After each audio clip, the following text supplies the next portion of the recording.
Discuss export promotion as part of South Africa's international trade policy. Introduction. Export promotion is described as those public policy strategies that possibly boost export operations at a particular business or the manufacturing sector. In simple terms, export promotion is a policy that promotes the production process for the purpose of selling goods to other countries. A subsidy is a financial aid provided by the government to other economic participants in order to attain a specified goal. The goals include decreasing the retail price, reducing unemployment, promoting exports, and so on.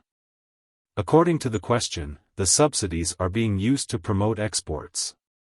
Subsidies are classified into two categories, namely direct subsidies and indirect subsidies. Let us talk about direct subsidy. Because it is a cash grant handed directly to enterprises that manufacture for export, it results in government spending. These could be monies offered to a company for export market research.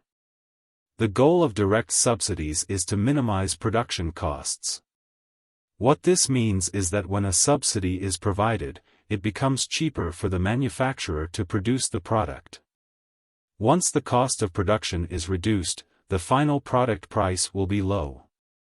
Indirect subsidy. This happens when the government decides not to earn certain sorts of government money. The government can use tax rebates to reimburse firms tax money, lowering their manufacturing costs.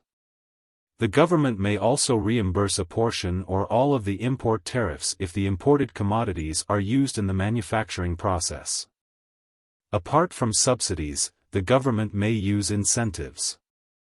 An incentive might be a monetary payment provided to firms in order to increase production. This is an amount that is given to a business in order to motivate that business to produce more. The government might conduct foreign market research and share the findings to exporting companies. Trade neutrality entails the government paying exporting companies the customs charges they paid on capital products purchased from other nations. Neutrality can be made possible by introducing incentives to encourage export production to the extent where the effect of protectionism is neutralized.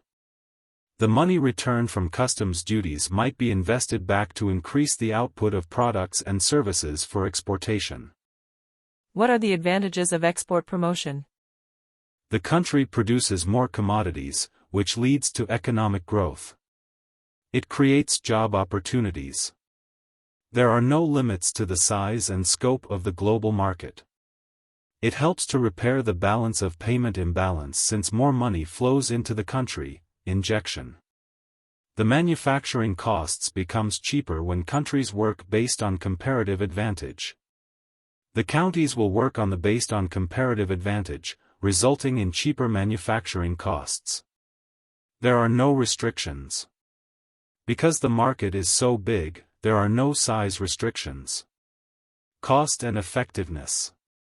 The production process is dependent on cost and efficiency. These economies are organized on the basis of comparative advantage, with ample factors of production. The country's output has increased.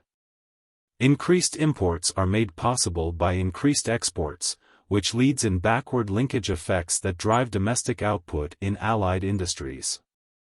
What are the disadvantages of export promotion? Subsidies and incentives obscure the true production expenses. If the government withdraws its incentives and subsidies, companies may close. It becomes very difficult for companies to continue producing since the cost of production is now very expensive. The rise in exportation of may be interpreted as dumping, leading to other countries imposing protectionism on our commodities. The true cost of production is concealed. Subsidies and incentives lower total manufacturing costs.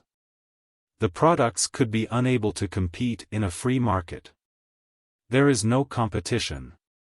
Businesses offer such low prices as a result of incentives and subsidies that they drive rivals out of the market. Tariffs and quotas have been raised. When identical commodities are offered domestically lower than their true cost of production, foreign countries may respond with tariffs and quotas. Labor-intensive industries should be protected. Economies in developing nations frequently keep high levels of protective measures for their labor-intensive industries. It is critical for the government to collaborate with other economic partners to strengthen transportation system measures in order to promote more output and exportation.